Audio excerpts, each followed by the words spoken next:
Okay then guys, this is Alien 3 on the Mega Drive. Now unlike the SNES game, it's a balls out run and gun, and it's bloody good in its own way. As you can see, you're constantly assaulted by aliens. There's a nice range of animation that's going on. Ripley herself is very nicely animated. The aliens look great, and you've got these big huge levels to like run around. Obviously they've ignored the no weapons clause in the original film, and you've got flamethrowers, grenade launchers, all sorts of shit. Really handy. And the basis of the game is you just run around and you look for prisoners and rescue them. That's it really, piece of piss. But it makes for some really fun gameplay. It's got some really nice atmospheric music, as you can hear. Decent, really nice, throaty, raucous sound effects. And you know, basically back in the day when this came out, I was just blown away by it. I didn't have the SNES version at the time, and I just thought this was fantastic. I mean, this is one of those rare examples where you can have a game based on the film license, which actually improves on the film itself. Although, to be fair, I've always had a soft spot for Alien 3, and I don't really think it's anywhere near the clusterfuck that basically a lot of people make it out to be.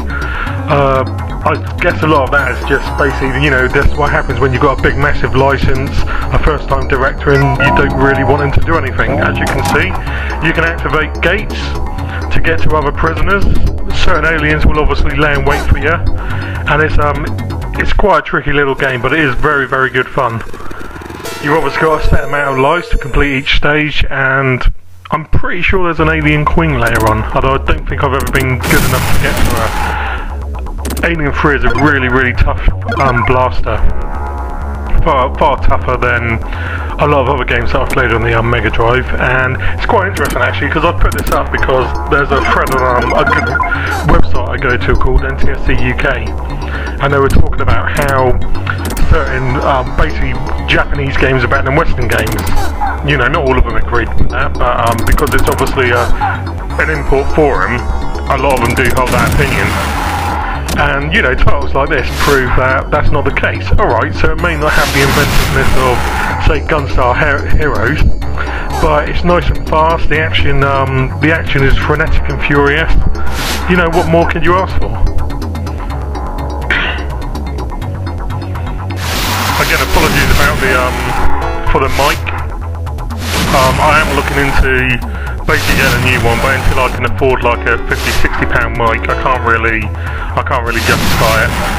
So hopefully this is a bit better than the audio that I had before on Grand Prix Simulator.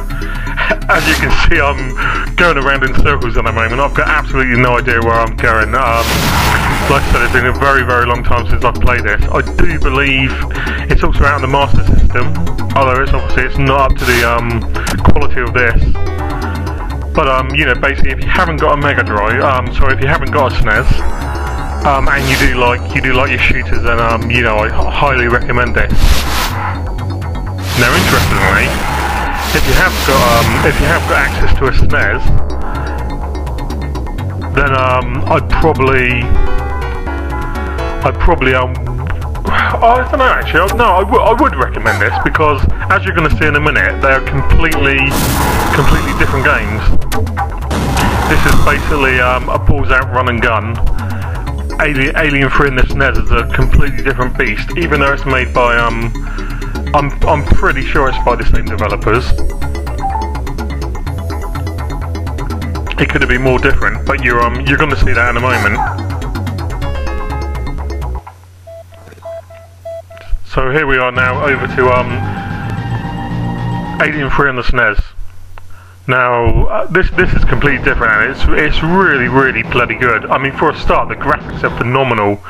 Really spot on animation, and as you can see from here, you've got a choice of different missions you can do. So you've got the standard hunt down the escaped prisoners, as we've seen in the Mega Drive one, but there's a whole variety of different quests that you can do, and it gives it a kind of an RPG feel, because you basically you constantly return to the same areas, obviously, but you've got this real sense of you know, basically making your way around this complex, and it's beautifully done. So it's pointing out where the trapped prisoners are at the moment. You can log onto terminals at any time and basically get a lowdown on your mission. You've got a selection of weapons as you had in the Mega Drive 1. Again, really nice music, beautiful animation. Ripley looks absolutely superb in this. Looks a lot more like a bloke, I think, than she does on the Mega Drive game.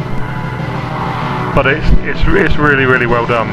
And you know, I picked this up a couple of years after I had the Mega Drive version, and I just think it's a far better game. You could argue that the pace of it is a little bit more slow and deliberate, as you can see. It lacks the frantic rush of panic that can set in when you're being taken out by aliens from all sides of the Mega Drive game. But in terms of there's just a hell of a lot more depth to it.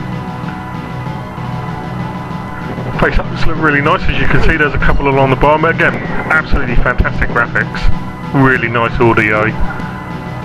Not quite sure why Pro did decide to do 2 versions, and I have heard that the Game Boy version is different again, although I've not had time to hunt that down.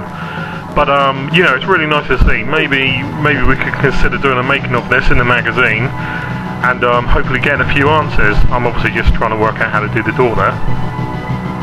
But you know, it's got a really dank, claustrophobic feel. The aliens look really nice, as you can see one up there. Logging on, obviously it's cutting like that because I'm using an emulator to do this. Best way to get picture audio. And what you can do is, obviously, as you can see here, you can actually go into every single cell and section of the prison and basically then look inside it. So you've got a great way of basically planning exactly where you can go, looking for escape routes. Obviously you can see the tunnel system there. Just a really brilliantly crafted game. So off we go back into the...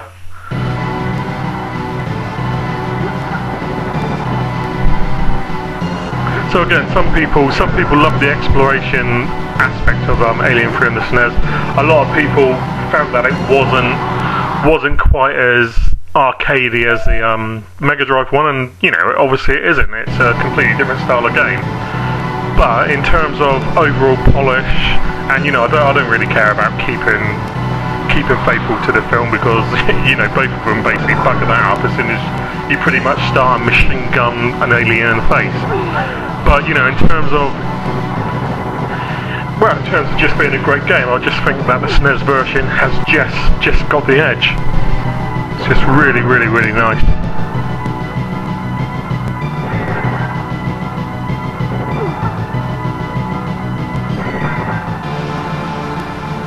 Okay, it does get quite tough. There's a fair amount of space huggers to get through here, as you can see. And some of the later stages of, obviously, you're blowing up eggs and all sorts of crap.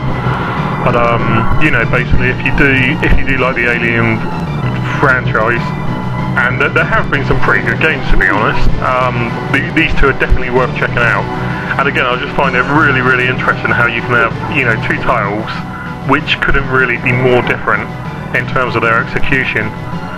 So this is Darren Jones from Retro Gamer. This is same name, different game, and you know, if this goes down well, audio aside, I'll hopefully put some more together for you very soon.